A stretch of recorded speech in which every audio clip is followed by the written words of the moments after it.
Assalamualaikum dan salam sejahtera. Nama diberi Nur Azura. Dan saya, Tisha. Hari ini kami akan membincangkan tajuk generasi Alpha dan AI, pembantu pintar atau penghalang pemikiran kritis. Generasi Alpha ialah generasi yang lahir dari sekitar tahun 2010 hingga tahun 2024. Mereka membesar dalam era teknologi digital. Teknologi seperti internet, media sosial dan kecerdasan buatan telah menjadi satu keperluan seharian sejak mereka kecil. Generasi Alpha menggunakan teknologi untuk pelbagai tujuan seperti pembelajaran, komunikasi, hiburan dan urusan harian. Teknologi juga membolehkan mereka untuk mendapatkan maklumat dengan lebih cepat dan belajar secara interaktif. Kebergantungan kepada teknologi dan AI mempunyai beberapa kesan positif. Antaranya ialah memudahkan pembelajaran, meningkatkan produktiviti dan membantu menjana idea dengan lebih pantas. Namun begitu, kebergantungan yang berlebihan dapat memberikan kesan negatif. Contohnya, pelajar terlalu bergantung kepada AI seperti ChatGPT untuk menyiapkan tugasan.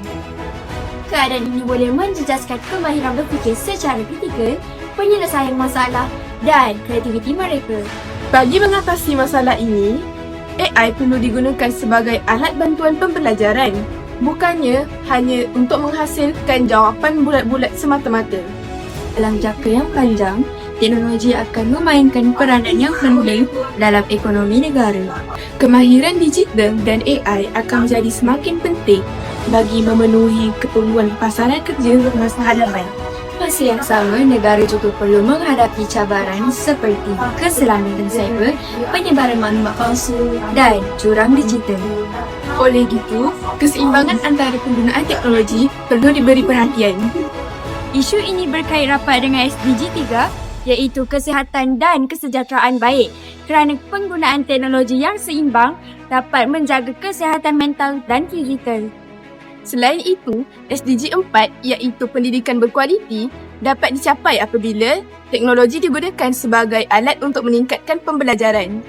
Seterusnya, SDG 8 iaitu pekerjaan yang baik dan pertumbuhan ekonomi dapat direalisasikan melalui pembangunan tenaga kerja yang digital. Kesimpulannya, teknologi dan AI memberi banyak manfaat kepada generasi Alpha. Namun, penggunaannya perlu dikawal dan dimanfaatkan secara bijak. Sekian, itu sahaja daripada kami. Terima kasih.